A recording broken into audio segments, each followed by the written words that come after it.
Hello, नमस्ते. कसे आहात सगळे? छान ना? मी पण मस्त आहे. आजचा विषय आहे घटस्फोटाला पालक जबाबदार आहेत का? बरेच लोकांचं हल्ली म्हणणं असं आहे, पालकांमुळे मुलांचे घटस्फोट होतात, त्यामुळे लग्न झालं की मुलांनी स्वतंत्र राहावं, आई वडिलांबरोबर राहू नये. आता जनरली घटस्फोट का होतात? हे बघा, घटस्फोट होणं, डिवोर्स होणं म्हणजे आनंदाची बातमी तर नाहीच, पण अनअवॉइडेबल असलं, शक्य नाही एकमेकांना ऍडजस्ट करून राहणं, असं असलं तर चुकीचं सुद्धा नाही. मग हे घटस्फोट का होतात? मला वाटते पहिलं कारण आहे इगो. इगो म्हणजे मी का ऍडजस्ट करू, मी का ऐकू, हे मेन कारण आहे. एक म्हणजे बघा, दोन वेगवेगळे घरातनं आलेले असतात. त्यांचं एन्व्हायरमेंट म्हणा, जडणघडण म्हणा, अपब्रिंगिंग म्हणा, सगळं वेगळं असते. इवन खाण्यापिण्याच्या सवयी सगळं बदल असतो. त्यामुळे नेहमी मुलीला ऍडजस्ट करावं लागते का, म्हणजे त्या घरातली सगळी मंडळी असं वागतात. आता सगळे लवकर उठतात, मग तिलाही लवकर उठणं भाग पडते, असं होते. चांगला वाईट मी म्हणत नाही, पण तिला ऍडजस्ट जास्त करावं लागते, हे आपण मान्य करायलाच पाहिजे. का, म्हणजे आपण अशी अपेक्षा करूच शकत नाही बाकी सगळ्या लोकांनी ते येणारे मुलीसाठी सगळं आपल्या घरातला बदल करावा, असं नाही होत. त्यामुळे त्या मुलीला ते घरातले रीतीभातीप्रमाणे ऍडजस्ट करावं लागते. आणि पूर्वी कसं व्हायचं, मुली इंडिपेंडेंट नव्हत्या, म्हणजे फायनान्शियली इंडिपेंडेंट नव्हत्या, एवढं शिक्षण नव्हतं. त्यामुळे हे फायनान्शियली इंडिपेंडेन्स नसल्यामुळे त्या बाहेर जाऊन मी स्वतंत्र राहते असं म्हणायचं धाडस नव्हतं त्यांच्याकडे. आता तसं नाही. दोघांचंही पॅकेज, कधी कधी मुलींचं पॅकेज मुलांपेक्षाही जास्त असते. मग त्या काय म्हणतात, नाही मला ऍडजस्ट होत नाही, माझं मी जाते. घडलेलं आहे, मी जे काही आजूबाजूला घडते बघितलेलं आहे त्याचे प्रमाणे बोलते. आणि कधी काय होते, समजूतदार असल्या, जरा ऍडजस्टेबल असल्या की त्या बघतात आधी. आता माझे मैत्रिणीचे मुलीचं घडलेलं सांगते. ते फॉरेनला होती ती बरीच वर्ष, त्यामुळे लग्न जरा लेट झालं. आणि तो मुलगा पण फॉरेनला होता, म्हणजे लव्ह मॅरेज नव्हे, नंतर दोघे इंडियात आलेले होते. तेव्हा लोकांनी सांगितलं असं असं मुलगा आहे, करा. तो मुलगा पण मोठा होता वयानं. त्यामुळे मग लग्न झालं, दोघांचंही लग्न झालं. ते पुढे काय झालं, ह्या मुलीला कसं सवय, ती फॉरेनला असली तरी आपलं करून खायची सगळं. तिला असं सारखं जंक फूड म्हणा, बाहेरचं नाही आवडायचं.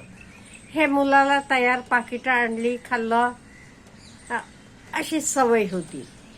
आई होती घरात, पण आईला पण स्वयंपाकाचं बिलकुल काय आवड नव्हती. त्यामुळे ते सकाळी काहीतरी चिप्स अमुक तमुक तयार आणलेलं खायचे, दुपारी मागवायचे हॉटेलमधनं आणि उरलेलं तसंच पॅक करून फ्रीजमध्ये ठेवायचे, तच रात्री खायचे. ह्या मुलीला हे बिलकुल आवडत नव्हतं. आणि मग तिनं ठरवलं, नाही आपण वेगळं व्हायचं का. पण आम्ही तिला जरा समजून सांगितलं, माणसं काही वाईट नाही, माणसांबद्दल तिची काही तक्रार नव्हती, फक्त त्यांचं लाईफस्टाईल ती ऍडजस्ट करू शकत नव्हती त्या लाईफस्टाईलला. मग आम्ही म्हटलं, असू दे, तुला काही करून खा म्हणत नाही ना, तू करून खा. तू काही वेळा त्यांनाही विचार, दे हवं ते, पाहिजे ते बाई लावू. अहो पॅकेज भरपूर होतं, तर काही हे नाहीये. मग तिनं तसं करायला लागली. एक दिवस पोहे केली, उपीट केली, इडली केली नाश्ताला. मग आधी पोळ्याला बाई लावली होती, मग आता सगळे कामालाच बाई लावलेली आहे तिनं. मग ह्यांना पण गरम गरम खायला आवडायला लागलं, आईला आणि मुलाला. मग ते पण तर खायला लागले, सवय झाली आणि एजेस झाली, अगदी सुखानं आहेत. आता एक छोटा मुलगा आहे त्यांना. म्हणजे मला काय म्हणायचं आहे, जरा वेळ द्यावा लागतो, जरा समजून, एकानं तरी जरा समजून घ्यावं लागते. दोघंही नाही माझं असं म्हणून नाही चालत. त्यामुळे हे सगळे ह्याच्यामुळे घटस्फोट होतात. आणि ह्याला आई वडीलच कारण असं का आपण म्हणू शकतो, पालक. काही लोकांचं म्हणणं आहे, एक मला अगदी जवळचं माहितीतलं एक्झाम्पल देते मी. लग्न झाल्यावर खरं नवरा बायको दोघंच त्यांचे कामाचे ठिकाणी होते. आई वडील गावाकडे होते, ते दोघंच होते. आता मग दोघं असले की पटायला पाहिजे का नाही चांगलं. पण काय व्हायचं, सारखी ती मुलीची आई येऊन राहायची, आली की 15 दिवस 20 दिवस कायम राहायची. गेली 2 दिवसानं परत आली असं. आणि ती मुलीला सारखं काय ना काहीतरी कान भरायची. दोघी बाजारात जायच्या, भाजी म्हणा काय तर घेऊन आलेला खाली वॉचमन पाशी ठेवायचा त्या पिशव्या वगैरे. आणि घरात आल्या, नवरा ऑफिसमधनं आला की त्याला पाणी सुद्धा आधी द्यायचं नाही. पाणी दे म्हणाल तरी नंतर पिकी, तू काय मरणार आहेस का, मी खाली पिशव्या ठेवल्या, त्या पिशव्या घेऊन ये. म्हणजे असं ती आई त्या मुलीला ट्रेनिंग द्यायला लागली.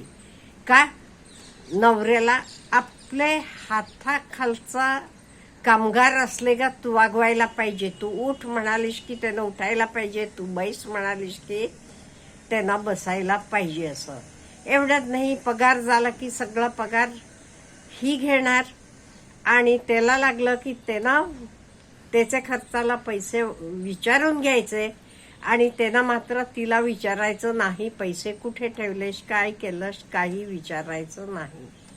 असं सारखं आई म्हणायला लागली. मग ते मुलाला काही तर पटेना, दोघंच होती तरी मुलाला काही तर पटेना. मग कालांतरानं त्यांचं डिवोर्स झालं, दोघांची लग्न झाली. मुलाचं व्यवस्थित चाललेलं आहे, पण मुलीचं दुसरं लग्न झालं तरी तिचं तिथेही टिकलं नाही. आता पहिल्या अनुभवांतरी आईनं जरा शहाणं व्हायला पाहिजे होतं का नाही. तिचं दुसरंही टिकलं नाही, पण मुलाचं सगळं व्यवस्थित छान झालेलं आहे. 10-12 वर्षाचा मुलगा आहे, त्याला सगळं छान आहे. म्हणजे मला काय म्हणायचं आहे, असं आपण म्हणू शकत नाही आई वडील कारणीभूत असतात. आता हल्ली अहो लग्नाचं वय काही पूर्वीसारखं बालविवाह आहे का, नाहीये. 25चे पुढचे, कमीत कमी म्हटलं तरी 25चे पुढचे, 25+ असते. मग त्यांना कळायला पाहिजे का नाही, कुठलं बरोबर आहे, कुठला आपला संसार आपण कसं करायचं हे सगळं कळायला पाहिजे का नाही. त्यामुळे मला वाटते कुठल्याच आई वडिलांना दोष देता कामा नये. ते मुलीचे असतील, मुलाचे असतील. का म्हणजे आता दोघंही अगदी समजदार आहेत, शिक्षण आहे, हुशार आहेत. त्यांना कळायला पाहिजे आपला संसार आपण कसं करावा. सगळं जरा ॲडजस्टमेंट करून घ्यायला पाहिजे एकमेकांना. लगेच मी म्हटलं असं तू वागायला पाहिजे असं नाही होत. हळूहळू तुम्ही बदल आणू शकता, चांगलं या गोष्टी असल्या तर. त्यामुळे मला नाही वाटत हे आजकाल वाढलेलं आहे, हे मी मान्य करते. डिवोर्सचं प्रमाण वाढलेलं आहे, पण ह्याला आई वडील कारण आहेत असं मला वाटत नाही. कोणाचेही, मुलीचे असू देत, मुलाचे असू देत. म्हणून कितीतरी लोक म्हणतात हल्ली लग्न झाल्यावर आई वडिलांबरोबर राहू नका. वेगळे राहिले म्हणून काही त्यांचा घटस्फोट होत नाही असं आहे का.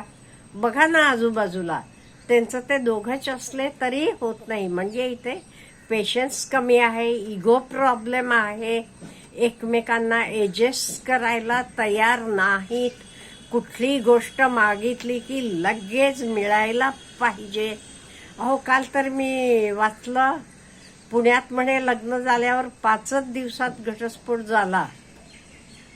आता 5च दिवसात होणं म्हणजे काय? म्हणजे आता घटस्फोटाचं त्यांचं हे 5 दिवसात झाला पूर्ण म्हणायचं होतं त्यांना. पण एवढं कसं काय? आधी तुम्ही का विचार करत नाही? जरासं समजून घ्या, जरासं पेशन्स घ्या.